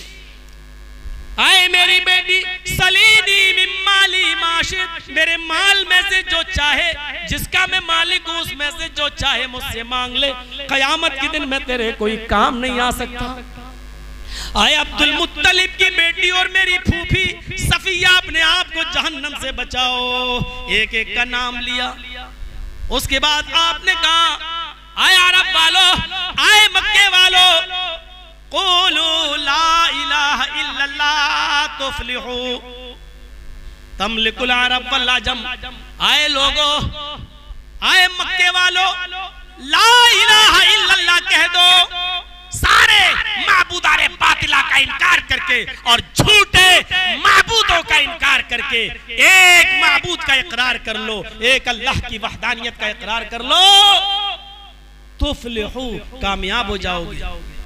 तमलिकुल अरब वल अजम, अरब के भी मालिक हो जाओगे और अजम के भी मालिक हो जाओगे। यहां से दावत दी किसकी तरफ? अल्लाह की तरफ। अल्लाह की तरफ बुलाते बुलाते मेरे भाइयों पता चला कहीं से वफ्द आया है, वहां पहुंच गए और वहां अल्लाह की दावत देने लगे। मार खाए। मक्के में एक बाजार लगा करता था, जिस बाजार का नाम था उकास, जिसको अरबी में सूके उकास कहा जाता था। वो एक मेला लगता था मक्के में। अरब के बड़े बड़े शहरों से लोग तिजारत के लिए वहां आया करते थे। आप वहां पहुंच गए। उस वक्त हजरत फातिमा की उम्र 4 साल थी। देखिए रहमतुल लिल आलमीन काजी सुलेमान सलमान मंसूरपुरी की। मेरे भाइयों, उस वक्त हजरत फातिमा की उम्र 4 साल थी। आप उस सूके उकास में पहुंच गए और लोगों को एक अल्लाह की तरफ बुलाने लगे। लोगों, एक अल्लाह की इबादत करो, ला इलाहा इल्लल्लाह पढ़ लो, वही इबादत के लायक है। एक अल्लाह से जब जोड़ने लगे तो वहां लोगों ने इतना मारा, इतना मारा, इतना मारा कि बेहोश होकर जमीन के ऊपर गिर पड़े। पढ़िए मेरे भाइयों रहमतुल लिल आलमीन, अल्लाह के नबी सल्लल्लाहु अलैहि वसल्लम बेहोश हैं, सूके उकास में बेहोश हैं। किसी ने हजरत फातिमा से कहा, वो 4 साल की बेटी जो अपने घर के बाहर मिट्टी से खेल रही है, जैसे हमारे यहाँ की लड़कियां कभी कभी छोटी छोटी बच्चियां मिट्टी के मकान बनाने लगती हैं, हजरत फातिमा घर के बाहर खेल रही हैं। कहा, बेटी तुम्हारे बाबा को सूखे उकास में इतना मारा कि खून से लहूलुहान है और वो बेहोश सूखे उकास में पड़े हुए हैं। हजरत फातिमा ने अपनी ओढ़नी संभाली और दौड़ती हुई गई। मेरी बहनों और मेरी कौम की बेटियों, अगर मेरी आवाज तुम्हारे कानों तक जा रही हो तो जरा सुनो, और शर्मो हया नाम की कोई चीज हो तो थोड़ा सा शर्मा लो। पर्दा फर्ज नहीं हुआ है अभी, और 4 साल की बेटी है फातिमा। रहमतुल लिल आलमीन में मंसूरपुरी रहमतुल्लाह अलैह लिखते हैं, उस 4 साल की बच्ची ने अपनी ओढ़नी संभाली। उस 4 साल की बच्ची ने अपनी ओढ़नी कैसे संभाली होगी? क्या फातिमा के ये नन्हे नन्हे हाथ तुम्हारे गालों पर थप्पड़ नहीं मार रहे हैं? आए टिकटॉक पे डांस करने वाली हो, वीडियो बनाने वाली हो, अपने दुपट्टों को अपने सरों से उतार कर फेंकने वाली हो, जरा तसव्वुर करो कि आज तुम जितना अच्छा मुजरा कर रही हो तुम्हारा बाप उतना अच्छा खुश हो रहा है। जितनी अच्छी तुम रील बना रही हो तुम्हारा भाई तुम्हें उतनी मुबारकबाद दे रहा है। अरे दय्यूस किसको कहा था? अल्लाह के नबी ने। न खुलवाओ पुरानी जबान मेरे मुंह से। मेरे भाइयों, मत निकलवाओ वो जुमले जिन जुमलों की वजह से मैं मशहूर भी हुआ हूं और बदनाम भी हुआ हूं। मेरे भाइयों, मुझे अपनी पुरानी लहर की तरफ मत मजबूर करो। जरा सोचो तो सही कि 4 साल की बच्ची फातिमा, 4 साल की बेटी फातिमा अपनी ओढ़नी संभालती है, जिसको अभी पता नहीं कि पर्दा क्या होता है और पर्दा भी फर्ज भी नहीं है।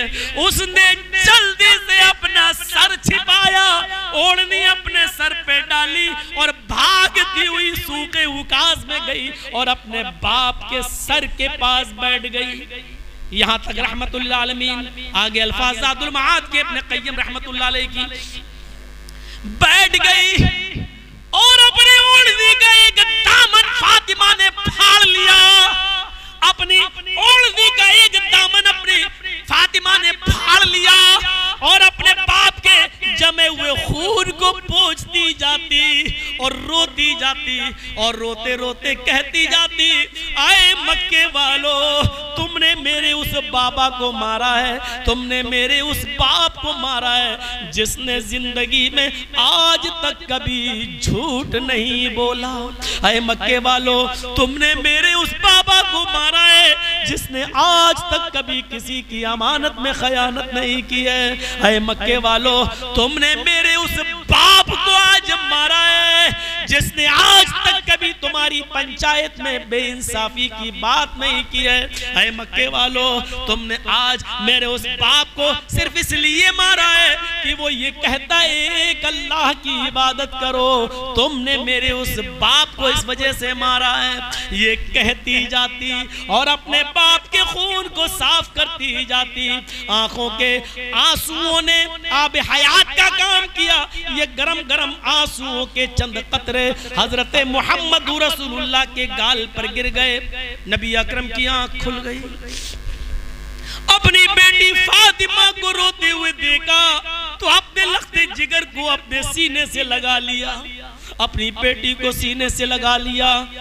कहा, मेरी कौम के लोगों, अल्लाह तुम्हें कैसे खुश रखेगा?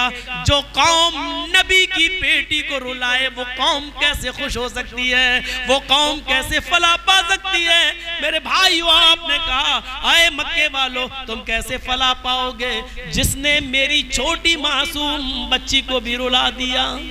मेरे भाइयों, जरा गौर करो, हजरत फातिमा रज़ी अल्लाह ताला अन्हा क्या कह रही हैं?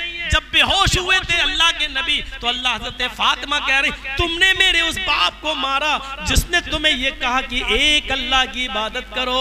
यानी ऐसा मौका है, मार खा रहे हैं लेकिन अपनी जबान से दावत इल्लल्लाह, क़ूलू ला इलाहा इल्लल्लाह निकल रही है। पूरी जिंदगी अल्लाह से जोड़ रहे हैं, पूरी जिंदगी अल्लाह की दावत दे रहे हैं। एक मौका तो ऐसा आया कि आपके कलेजे भी हिल जाएंगे कि मेरे प्यारे साथियों, आप चंद लोगों को जो बाहर से किसी दूसरे शहर से आए हैं, अल्लाह के नबी उनको दावत और तबलीग का फरीज़ा अंजाम दे रहे हैं। इतने में ज़ैनब का कासिद आता है। आपकी नवासी ज़ैनब की बेटी की तबीयत खराब है, आपकी बेटी ने आपको बुलाया, चलो।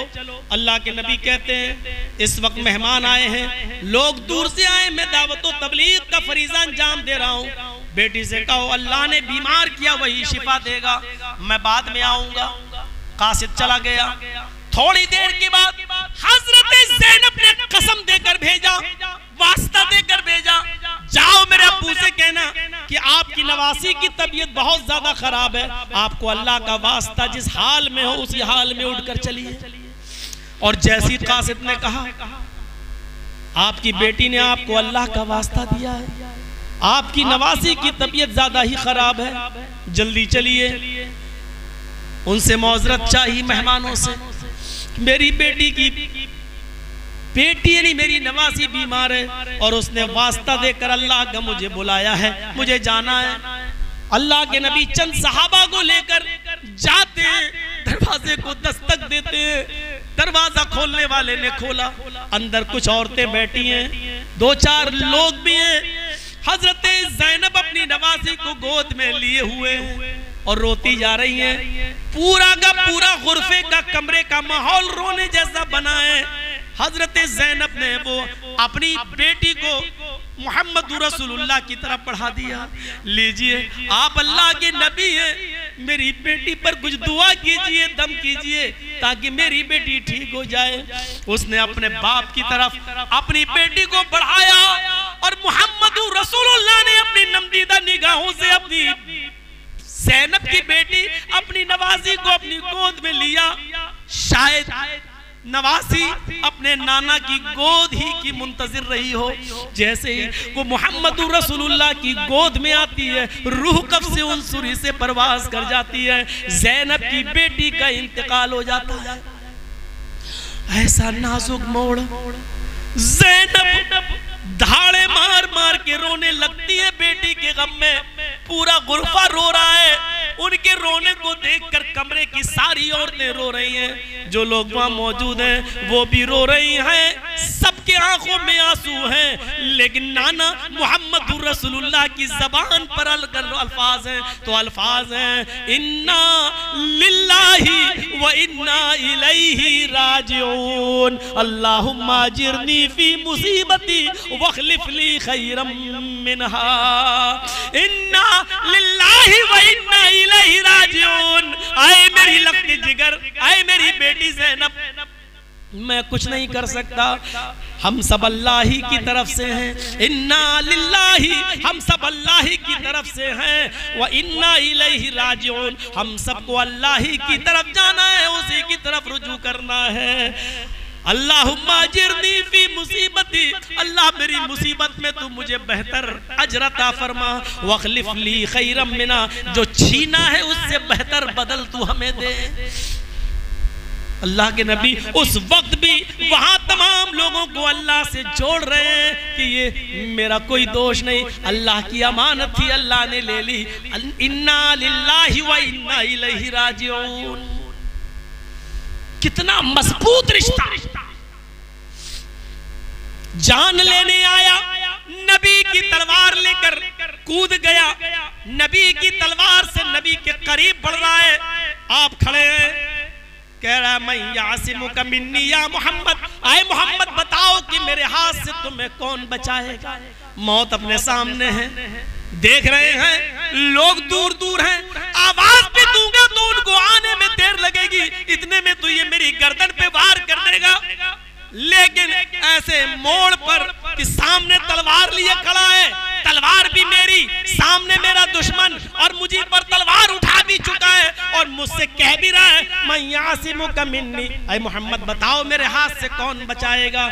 उस दुश्मन को भी दावत दे रहे हैं, ऐसे मौत की आंखों में आंखें डालकर ऐसे नाजुक मोड़ पर भी उसको दावत दे रहे हैं, तो कह रहे हैं अल्लाह, अल्लाह बचाएगा, सारी जिंदगी वही बचाता है, आज भी वही बचाएगा, उसी की तरफ मैं बुलाता आया हूं, वही मेरे काम आएगा। वो काफिर जरूर था लेकिन अल्लाह की ताकत जानता था, वो आजकल के हम नकली मुसलमानों की तरह नहीं था कि अल्लाह के पावर को समझे ही नहीं, बारिश ये कर रहा है, बेटा वो दे रहा है, बेटी वो दे रहा है, सबकी ड्यूटियां अलग अलग बना डाली, अल्लाह तो कुछ कर ही नहीं रहा है इनकी नजर में, वो तो सब घंटा बजा रहा है।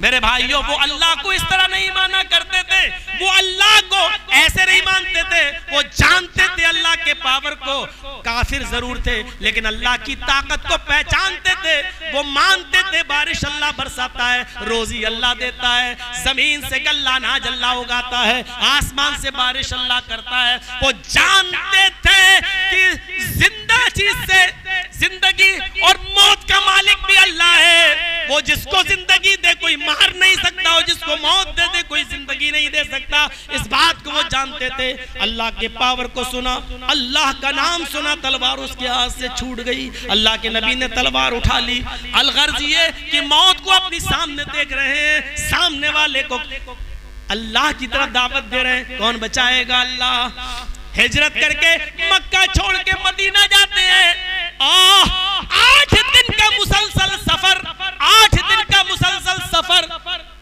बेज़बान मखलूक थक कर चूर है, ज़बाने बाहर निकाल ली है, सहाबा कहते हैं अल्लाह की नबी कुछ 1-2 दिन आराम करने का मौका दे दीजिए, कोबा में ठहरते हैं, आपने कहा ठीक है आराम कर लो।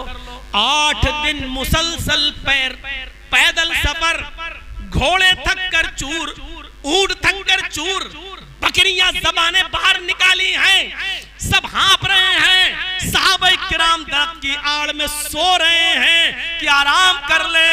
अचानक सहाबा की नजर पड़ती है कि देखें मोहम्मद रसूलुल्लाह का क्या हाल है, क्या देखते हैं कि मोहम्मद रसूलुल्लाह कुबा के एक झाड़ी के करीब अपना फावड़े से जमीन खोद रहे हैं, सहाबा उनके पास आते हैं, फरमाते हैं अल्लाह के नबी ये क्या कर रहे हैं, आप क्यों नहीं सस्ता रहे, थके तो आप भी हैं, चूर तो आप भी हैं, जानवर तक थक के चूर, और आप यहाँ जमीन खोद रहे हैं। फरमाया ये जमीन नहीं, यहाँ मैं मस्जिद कुबा की बुनियाद रख रहा हूँ, यहाँ से अल्लाहु अकबर की निदा दी जाएगी, जो इन पहाड़ियों से टकराएगी और कयामत के दिन ये पहाड़ियां भी अल्लाह की निदा की गवाही देंगी।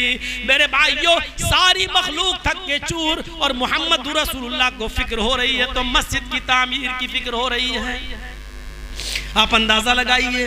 उसके बाद वहां से चलते तो मदीने पहुंचते थके हुए, और जब मदीने पहुंचते तो मदीने के लोग बड़े खुश हैं।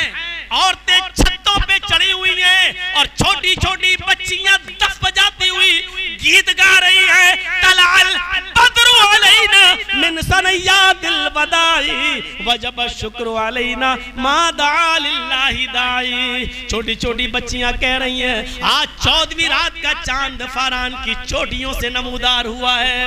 आज तो 14वीं का चांद हमारे मदीने में तशरीफ लाया है। हम तो अल्लाह का जितना शुक्र अदा करेंगे कम है, हम तो अल्लाह का जितना शुक्र अदा करें कम है। उन छोटी छोटी बच्चियों ने गीत गाते गाते एक जुमला और कह दिया, फीना नबिय्युन यअलमु मा फी गद। आज हमारे पास एक ऐसा नबी आया है जो कल की बात जानता है। अल्लाह के रसूल अपनी सवारी से उतरते हैं, उन 5 और 6 साल की बच्चियों से कहते हैं, ये जुमला मत पढ़ो, दई हाजिल कलिमात, इन जुमलों को छोड़ दो। अल्लाह की कसम मुझे नहीं मालूम कि कल मेरे और तुम्हारे साथ क्या होगा, ये सिर्फ अल्लाह जानता है। अल्लाह की तरफ उन छोटी छोटी बच्चियों को भी बुला रहे हैं और कह रहे हैं, दई हाजिल कलिमात, ये जुमला छोड़ दो। नबिय्युन यअलमु मा फी गद, एक ऐसा नबी जो कल की बात जानता है, ये जुमला मत पढ़ो। अल्लाह की कसम मुझे नहीं मालूम कि कल मैं जिंदा रहूंगा या नहीं रहूंगा। इन बच्चियों को भी अल्लाह की तरफ बुला रहे हैं, तौहीद का मतलब समझा रहे हैं।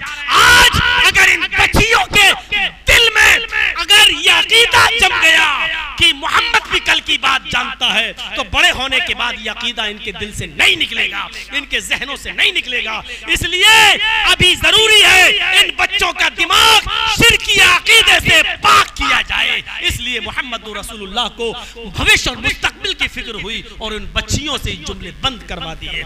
मेरे भाइयों, पूरी दुनिया को रोशन करने वाला सूरज जब आखिरी लम्हात में होता है और मरजुल मौत में जब मुब्तला होता है, सांसें चल रही हैं, आवाज बंद हो जाती है, तो ऐसे मौके पर भी उसके आखिरी जुमले जो निकलते हैं वो बड़ी जोर से जुमले निकलते हैं। अल्लाहुम्मा बिर्रफीक़िल आला, अल्लाहुम्मा बिर्रफीक़िल आला, अल्लाहुम्मा बिर्रफीक़िल आला। रफीक़ आला में, आय अल्लाह रफीक़ आला में, आय अल्लाह अपने नेक बुजुर्ग बंदों में मुझे भी शामिल फरमा ले।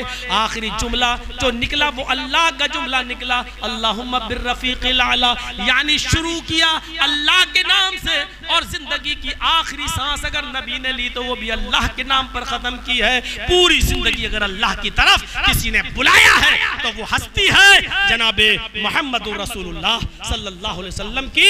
ये सबसे बड़ी नेमत थी जनाबे अल्लाह तबारक व तआला की कि उसने हमें मोहम्मद रसूलुल्लाह जैसा नबी दिया जिसने अल्लाह से हमें और आपको जोड़ा। मेरे भाइयों, मेरा सफर बहुत लंबा है, गाड़ी का सफर है, जोहर तक ही कल प्रोग्राम है, उसके बाद प्रोग्राम खत्म है, इसलिए मैं अब इससे आगे नहीं चल सकता।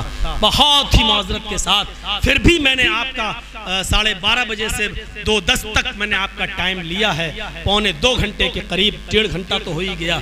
अल्लाह से दुआ कीजिए कि अल्लाह रब्बुल आलमीन हमें अपनी नेमतों पर शुक्र अदा करने की तौफीक अता फरमाए, हमें उन नेमतों की कद्र करने की तौफीक अता फरमाए। बारिल्लाह हमें तौहीद से जोड़े रखे और बारिल्लाह जब तक हम जिंदा रहें इस्लाम पे हमें जिंदा रखना, और जब हमारा खात्मा हो तो ईमान पर हमारा खात्मा फरमाना। वमा अलैना इल्लल बलागुल मुबीन व आखिरु दावाना अनिल हम्दुलिल्लाहि रब्बिल आलमीन। अस्सलामु अलैकुम व रहमतुल्लाहि व बरकातुहू। रज़ाकार से गुजारिश है कि वो जो मैदान में कुर्सियां हैं उस कुर्सी को भी हटा लें। रज़ाकार से गुजारिश है कि